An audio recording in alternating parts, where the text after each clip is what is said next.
o modernista teólogo. Já é tempo, veneráveis irmãos, de passarmos a considerar os modernistas no campo teológico. Empenho árduo este, mas em poucas palavras diremos tudo. O fim a alcançar é a conciliação da fé com a ciência, ficando, porém, sempre incólume a primazia da ciência sobre a fé. Neste assunto, o teólogo modernista se utiliza dos mesmos princípios da imanência e do simbolismo. Eis com que rapidez ele executa sua tarefa. Diz o filósofo que o princípio da fé é imanente. Acrescenta o crente que este princípio é Deus. Conclui, pois, o teólogo: logo Deus é imanente no homem. Disso se conclui a imanência teológica. Outra adaptação. O filósofo tem por certo de que as representações da fé são puramente simbólicas. O crente afirma que o objeto da fé é Deus em si mesmo. Conclui, pois, o teólogo: logo, as representações da realidade divina são simbólicas. Segue-se daqui o simbolismo teológico. São erros enormes, deveras. E quanto sejam perniciosos, vamos ver de um modo luminoso, observando-lhes as consequências. E para falarmos desde já do simbolismo, como os símbolos são? Símbolos com relação ao objeto, instrumentos com relação ao crente. Dizem os modernistas que o crente, antes de tudo, não deve apegar-se demais à fórmula, que deve servir-lhe só no intuito de unir-se com a verdade absoluta, que a fórmula ao mesmo tempo revela e esconde, isto é, esforça-se por exprimi-la sem jamais o conseguir. Querem, em segundo lugar, que o crente use de tais fórmulas tanto quanto lhe forem úteis, porquanto elas são dadas para auxílio e não para embaraço. Salvo, porém, o respeito que por motivos sociais se deve às fórmulas pelo público magistério julgadas aptas para exprimir a consciência comum, e enquanto o mesmo magistério não julgar de outro modo. Quanto à imanência, é na verdade difícil indicar o que pensam os modernistas, pois há entre eles diversas opiniões. Uns fazem-na consistir em que Deus, operando no homem, está mais intimamente no homem do que o próprio homem em si mesmo. E esta afirmação, sendo bem entendida, não merece censura. Pretendem outros que a ação divina é uma e a mesma com a ação da natureza, como a causa primeira com a causa segunda. E isto já destruiria a ordem sobrenatural. Outros explicam-na, enfim, em um sentido que tem ressaibos de panteísmo, e estes, a falar a verdade, são mais coerentes com o restante das suas doutrinas. A este postulado da imanência, ainda outro se acrescenta, que pode ser chamado da permanência divina. Estes, entre si, diferem do mesmo modo como a experiência privada difere da experiência transmitida por tradição. Esclareçamos isto com um exemplo, e seja ele tirado da Igreja e dos Sacramentos. Não se pode crer, dizem, que a Igreja e os Sacramentos foram instituídos pelo próprio Cristo. Isto não é permitido pelo agnosticismo, que em Cristo não vê mais do que um homem, cuja consciência religiosa, como a de qualquer outro homem, pouco a pouco se formou. Não o permite a lei da imanência, que não admite, como eles se exprimem, externas aplicações. Proíbe-o também a lei da evolução, que para o desenvolvimento dos germes requer tempo e uma certa série de circunstâncias. Proíbe-o, enfim, a história, que mostra que tal foi realmente o curso dos acontecimentos. Todavia, deve admitir-se que a Igreja e os sacramentos foram mediatamente instituídos por Cristo. Mas, de que modo? Todas as consciências cristãs, é assim que eles o explicam, estavam virtualmente incluídas na consciência de Cristo como a planta na semente. Ora, como os rebentos vivem a vida da semente, assim também afirma-se, deve que todos os cristãos vivem a vida de Cristo. Mas a vida de Cristo, segundo a fé, é divina. Logo também a vida dos cristãos. Se, pois, esta vida, no correr dos séculos, deu origem à Igreja e aos sacramentos, com toda razão se poderá dizer que tal origem procede de Cristo e é divina. Pelo mesmo processo, provam que as Escrituras e os dogmas são divinos. E com isso se conclui toda a teologia dos modernistas. É bem pouco, em verdade, porém, mais que abundante para quem professa que sempre e em tudo se devem respeitar as conclusões da ciência. Cada um, entretanto, poderá ir por si mesmo, fazendo a aplicação dessas teorias aos outros pontos que vamos expor. Falamos até agora da origem e natureza da fé. Mas, como são muitos os frutos da mesma, sendo os principais a Igreja, o dogma, o culto, os livros sagrados, também a respeito destes devemos saber o que dizem os modernistas. Começando pelo dogma, já sabemos, pelo que ficou dito, qual seja a sua origem e natureza. O dogma nasce da necessidade que o crente experimenta de elaborar o seu pensamento religioso, a fim de tornar sempre mais clara a sua consciência e a de outrem. Consiste todo esse trabalho em esquadrinhar e polir a fórmula primitiva, não por certo em si mesma e racionalmente, mas segundo as circunstâncias, ou, como de modo pouco inteligível dizem, vitalmente. O resultado disto é que, como já dissemos, ao redor da mesma se vão formando fórmulas secundárias, que mais tarde, sintetizadas e reunidas em um único todo doutrinal, quando forem ratificadas pelo magistério público como correspondentes à consciência comum, são chamados dogmas. Destas devem cuidadosamente distinguir-se as investigações teológicas, as quais, porém, posto que não vivem da vida do dogma, contudo não são inúteis, seja para harmonizar a religião com a ciência e dissipar qualquer contraste entre elas, seja para iluminar a religião e defendê-la. E talvez ainda tenham a utilidade de preparar um futuro dogma.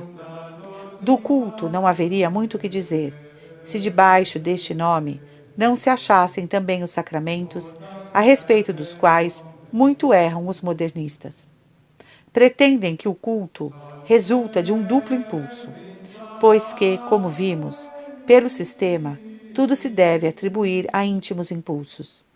O primeiro é dar à religião alguma coisa de sensível. O segundo é a necessidade de propagá-la, coisa esta que se não poderia realizar sem uma certa forma sensível e sem atos santificantes que se chamam sacramentos. Os modernistas, porém, consideram os sacramentos como meros símbolos ou sinais, bem que não destituídos de eficácia. E para indicar essa eficácia, servem-lhes de exemplo certas palavras que facilmente vingam, por terem conseguido a força de divulgar certas ideias de grande eficácia que muito impressionam os ânimos. E assim como aquelas palavras são destinadas a despertar as referidas ideias, assim também o são os sacramentos, com relação ao sentimento religioso. Nada mais do que isto. Falariam mais claro, afirmando logo que os sacramentos foram só instituídos para nutrirem a fé. Mas esta proposição é condenada pelo Concílio de Trento. Se alguém disser que estes sacramentos foram só instituídos para nutrirem a fé, seja anátema. Já alguma coisa ficou dita sobre a natureza e origem dos livros sagrados. Segundo a mente dos modernistas, bem se pode defini-los uma coleção de experiências, não por certo das que de ordinário qualquer pessoa adquire, mas das extraordinárias e das mais elevadas que se tem dado em uma qualquer religião. É precisamente isto que os modernistas ensinam dos nossos livros do Antigo e Novo Testamento. Todavia, a estas suas opiniões, muito astutamente acrescentam que, embora a experiência deve ser do tempo presente, pode assim mesmo receber matéria do passado e do futuro, enquanto o crente, pela lembrança, revive o passado como se fora o presente, ou já vive do futuro por antecipação. Deste modo se explica porque os livros históricos e apocalípticos são computados entre os livros sagrados. Assim, pois, nestes livros, Deus fala por meio do crente, mas, como diz a teologia modernista, só por imanência e permanência vital. Perguntar-lhes-emos, pois, que é feito da inspiração? Respondem-nos que ela, a não ser talvez por uma certa veemência, não se distingue da necessidade que o crente experimenta de manifestar vocalmente ou por escrito a própria fé. Nota-se aqui certa semelhança com a inspiração poética, e neste sentido um deles dizia: Deus está entre nós, e agitados por ele nós nos inflamamos. Deste modo é que se deve explicar a origem da inspiração dos livros sagrados. Sustentam ainda os modernistas que a nenhuma passagem destes livros falta essa inspiração. Neste ponto, alguém poderia julgá-los mais ortodoxos do que certos exegetas recentes que em parte restringem a inspiração, como, por exemplo, nas tais citações tácitas. Mas isto não passa de aparências e palavras. De fato, se segundo as leis do agnosticismo, consideramos a Bíblia um trabalho humano, feito por homens para utilidade de outros homens, seja embora lícito ao teólogo apelidá-la de divina por imanência, de que modo poderia restringir-se nela a inspiração? Tal inspiração de fato admitem-na os modernistas, não porém no sentido católico.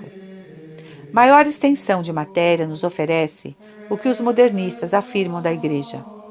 Pressupõem que ela é fruto de uma dupla necessidade, uma no crente, principalmente naquele que, tendo tido alguma experiência original e singular, precisa comunicar a outrem a própria fé. Outra na coletividade, depois que a fé se tornou comum a muitos, para se reunir em sociedade e conservar, dilatar e propagar o bem comum. Que é, pois, a Igreja? É um parto da consciência coletiva, isto é, da coletividade das consciências individuais, que, por virtude da permanência vital, estão todas pendentes do primeiro crente, que para os católicos foi Cristo. Ora, toda a sociedade precisa de uma autoridade que a reja e cujo mistério seja dirigir os membros para o fim comum e conservar com prudência os elementos de coesão. Em uma sociedade religiosa, são a doutrina e o culto. Há, por isso, na Igreja Católica, uma tríplice autoridade: disciplinar, dogmática e cultural. A natureza desta autoridade deve ser deduzida de sua origem, e da natureza, por sua vez, devem coligir-se os direitos e os deveres.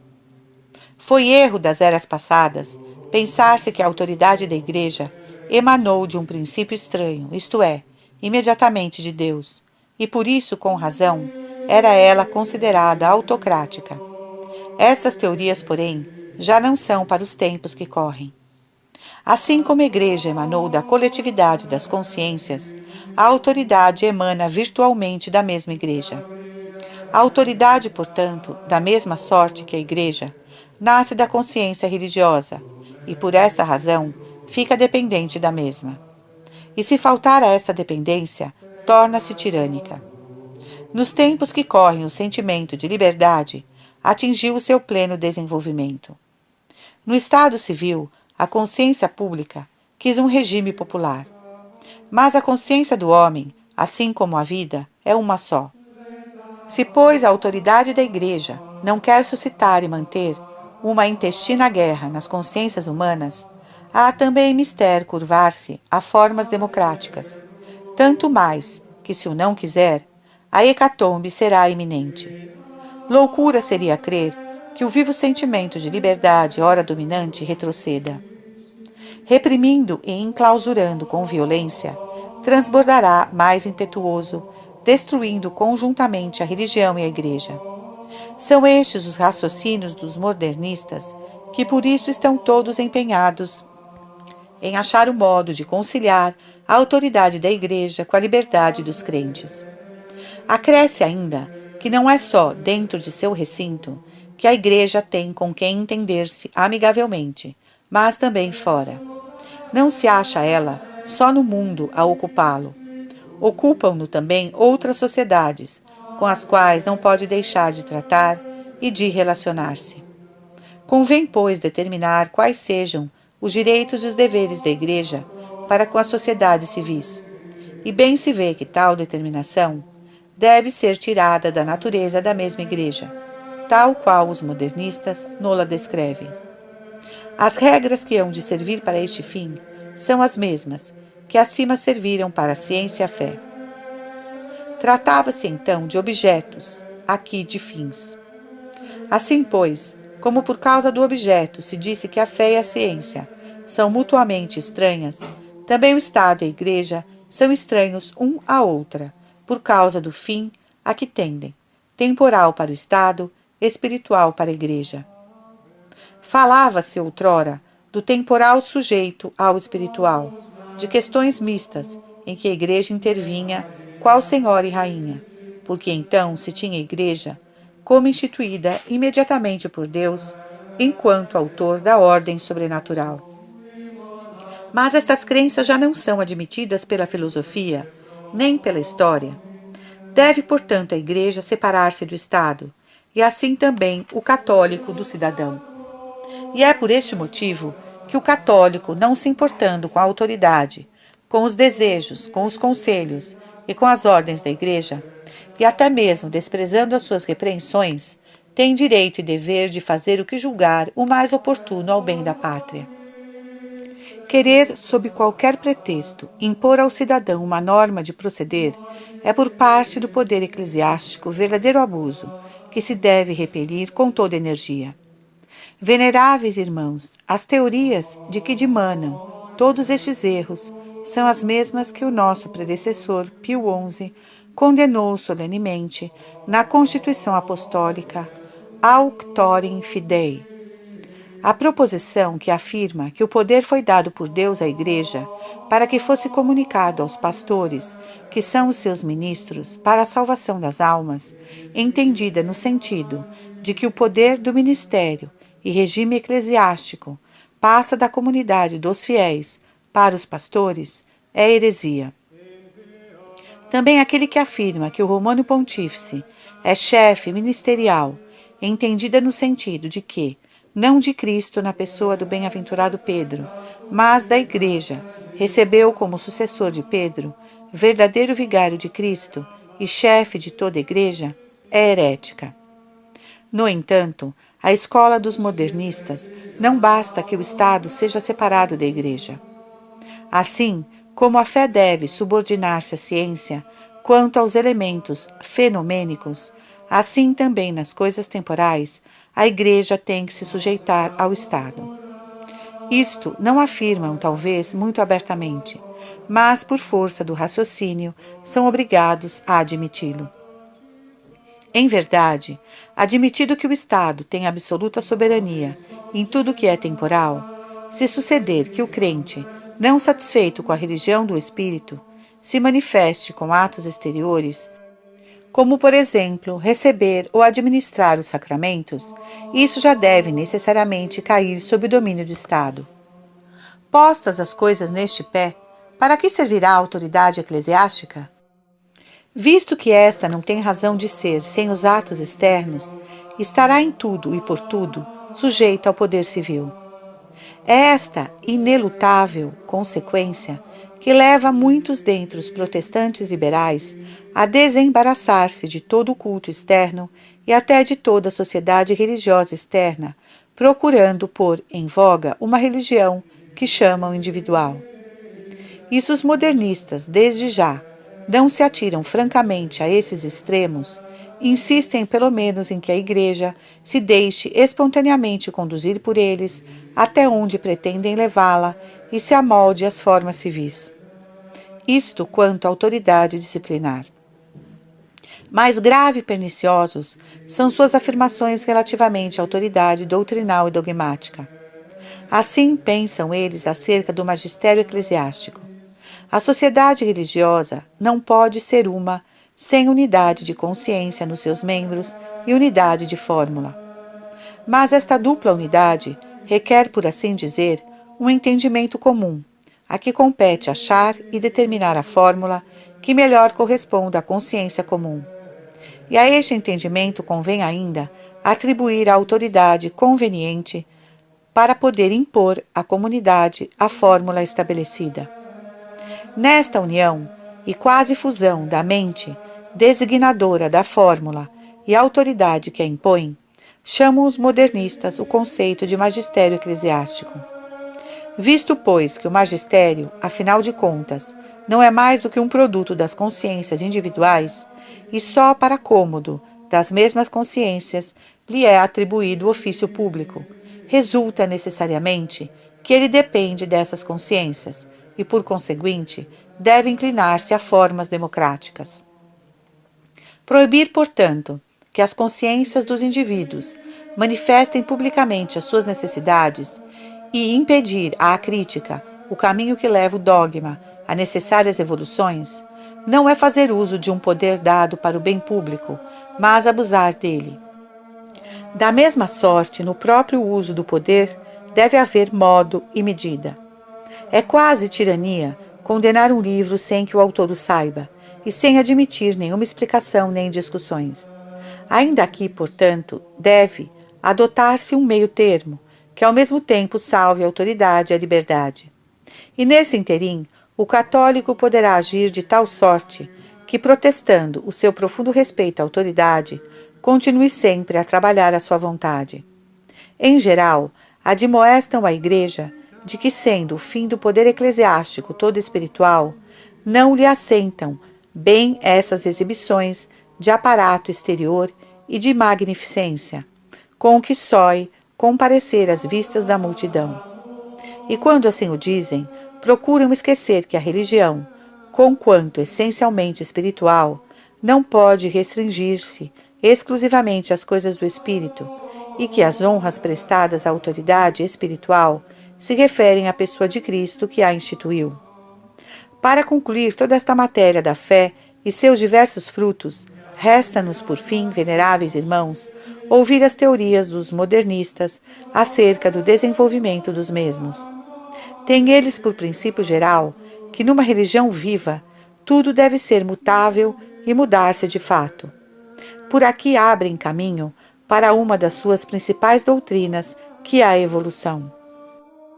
O dogma, pois, a Igreja, o culto, os livros sagrados e até mesmo a fé, se não forem coisas mortas, devem sujeitar-se às leis da evolução. Quem se lembrar de tudo que os modernistas ensinam sobre cada um desses assuntos, já não ouvirá com pasmo a afirmação deste princípio. Posta a lei da evolução, os próprios modernistas passam a descrever-nos o modo como ela se efetua, e começam pela fé. Dizem que a forma primitiva da fé foi rudimentar e indistintamente comum a todos os homens, porque se originava da própria natureza e vida do homem. Progrediu por evolução vital, quer dizer, não pelo acréscimo de novas formas vindas de fora, mas por um crescente penetração do sentimento religioso na consciência. Esse mesmo progresso se realizou de duas maneiras. Primeiro, negativamente, eliminando todo elemento estranho, como seja o sentimento de família ou de nacionalidade. Em seguida, positivamente, com o aperfeiçoamento intelectual e moral do homem, donde resultou maior clareza para a ideia divina e excelência para o sentimento religioso. As mesmas causas que serviram para explicar a origem da fé explicam também o seu progresso. A estas, porém, devem acrescentar-se aqueles gênios religiosos a que chamamos profetas, dos quais o mais iminente foi Cristo. Seja porque eles, na sua vida ou nas suas palavras, tinham algo de misterioso que a fé atribuía à divindade, seja porque alcançaram novas e desconhecidas experiências em plena harmonia com as exigências do seu tempo. O progresso do dogma nasce principalmente da necessidade de vencer os obstáculos da fé, derrotar os adversários, repelir as dificuldades. Deve-se ainda acrescentar um contínuo esforço para se penetrar cada vez mais nos arcanos da fé. Deixando de parte outros exemplos, assim sucedeu com Cristo. Aquilo de divino que a fé a princípio lhe atribuía, foi-se gradualmente aumentando, até que definitivamente foi dito por Deus.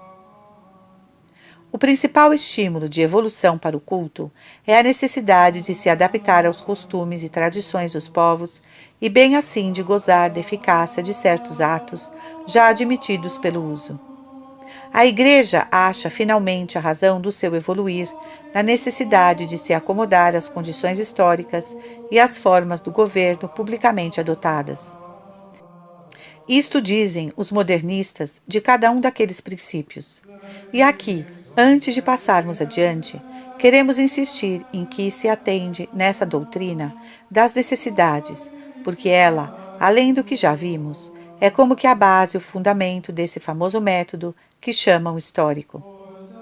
Detendo-nos ainda na doutrina da evolução, observamos que, embora as necessidades sirvam de estímulo para a evolução, se ela não tivesse outro estímulo senão esses, facilmente transporia os limites da tradição e, assim desligada do primitivo princípio vital, já não levaria ao progresso, mas à ruína. Estudando, pois, mais a fundo o pensar dos modernistas, deve-se dizer que evolução é como resultado de duas forças que se combatem, sendo uma delas progressiva e outra conservadora. A força conservadora está na Igreja e é a tradição. O exercício desta é próprio da autoridade religiosa, quer de direito, pois que é de natureza de toda autoridade, a distingir-se o mais possível à tradição, quer de fato, pois que, retraída das contingências da vida, pouco ou talvez nada sente dos estímulos que impelem ao progresso.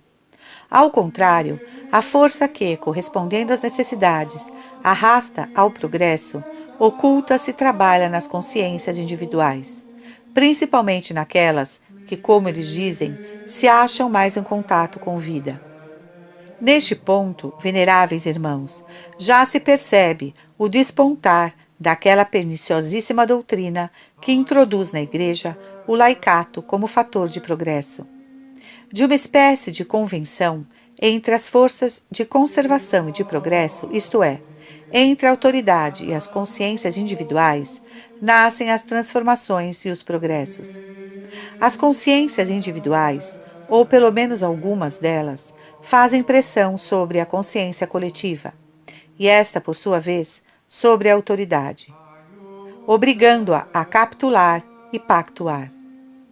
Admitido isto, não é de admirar ver-se como os modernistas pasmam por serem admoestados ou punidos. O que se lhes imputou como culpa consideram um dever sagrado. Ninguém melhor do que eles conhecem as necessidades das consciências, porque são eles, e não a autoridade eclesiástica, os que se acham mais em contato com elas. Julgam quase ter em si encarnadas todas essas necessidades, daí a persuasão que têm de falar e escrever sem medo. Nada se lhes dá das censuras da autoridade, porque se sentem fortes com a consciência do dever, e por íntima experiência sabem que merecem aplausos e não censuras. Nem tampouco ignoram que os progressos não se alcançam sem combates, nem há combates sem vítimas, como foram os profetas e Cristo. Ainda que a autoridade os maltrate, não a odeiam.